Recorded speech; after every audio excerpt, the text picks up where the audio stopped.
Now next section here, please understand karo. Section 45(1)(a). Section 45(1)(a) talks about destruction of the property. Sir, my property has been destructed, and how shamelessly government can tax this particular property. Imagine you are having a house property, and a flood came, and in flood you lost your house property, and government is saying you have to pay tax on this property because this is the transfer of the property. This is the transfer of capital asset. Till yesterday you had a capital asset, now you don't have the capital asset. Relinquishment of the capital asset, you have given up the asset, your asset is gone, now you don't hold it, then you have to pay the capital gain tax. You will ask, how shameless is this, sir? So let me tell you, earlier this was not taxable. Earlier, destruction of the property by fire, by flood, by any natural calamity was not taxable. So what people used to do, people are very smart in India, you can't underestimate people in India. So what people used to do, specifically in Mumbai it has happened, and you people are aware of that, that people will take the insurance of their whole property. First they will take the insurance, and then they will put fire with their own hand. Okay, or they will ask somebody who is a very trustworthy person to go and put fire in the factory in a such a way that it should look an accident. And if it looks an accident, you know what is going to happen now? There are two benefits. One thing is that they are not supposed to pay tax, no capital, because property got destroyed by the fire, and they will get full value of consideration from the insurance company. They have taken the insurance of the property. It will take 6 months, 1 year time, but definitely they will receive the money without a tax. This was the planning people used to do earlier. By taking the insurance, they used to burn their own properties. To control this particular tax manipulation, government said even a destruction of the property should be taxable in an ordinary sense, but definitely it will not be taxable. Year of tax cannot be year of transfer. Please understand, my dear friend, year of tax cannot be year of transfer, because here year of transfer is year of destruction. Year of transfer is actually year of destruction, and because in year of destruction you did not earn the money. No, in year of destruction you did not have the money, you will get the money. Definitely it will be taxable, but not in the year of destruction. It will be taxable, rightly it should be taxable in the year of tax should be year of receipt of insurance claim. Year of receipt of insurance claim. Whenever you received the money from insurance company, in that year you should pay the tax. Please understand, in that year you should pay the tax, not in the year of, obviously in year of destruction, that much even hard income tax have. They are saying, sir, please do not pay tax in the year of destruction. Now, because of this, what problem we are going to face in examination? In examination, usually whenever we compute index cost of acquisition, we write cost of acquisition multiply by CII of transfer year divide by CII of acquisition year. Okay, this is what we do. CII of transfer year divided by CII of acquisition year.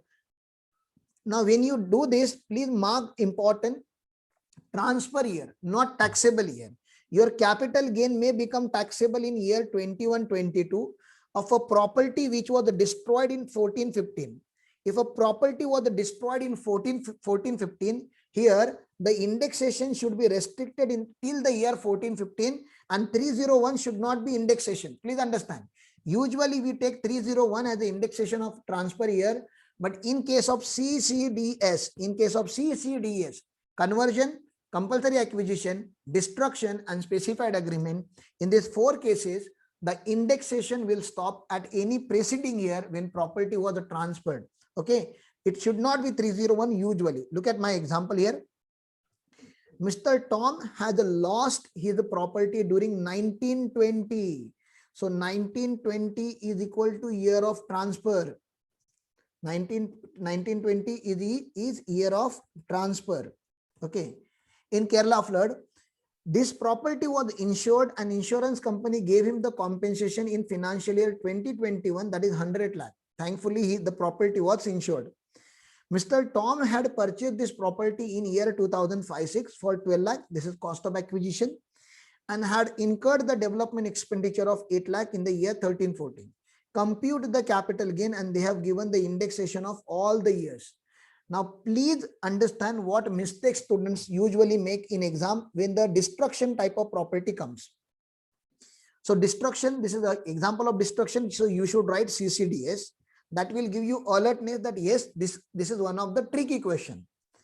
So ACC is equal to Tom, legal status individual, residential status OR, AY 21-22, PY 20-21. Okay.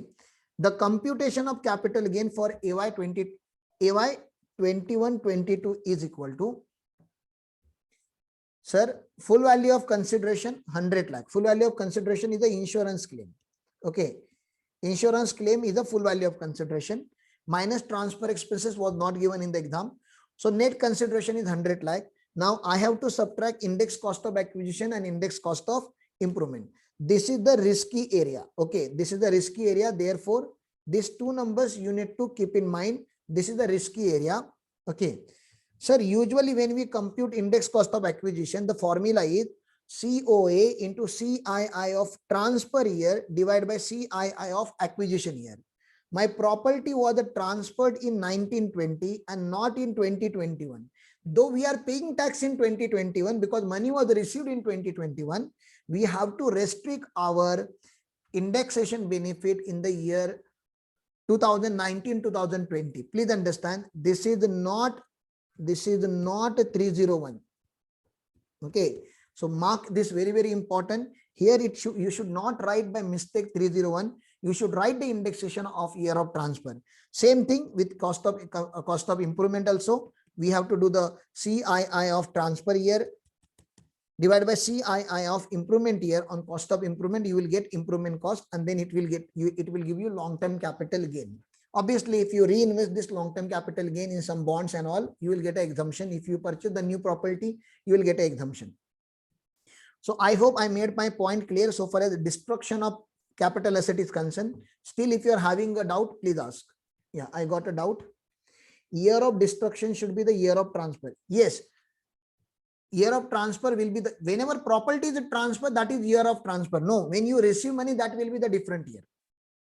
Yes, true, Ram. Exactly. Anybody else, if you are having a doubt, please ask.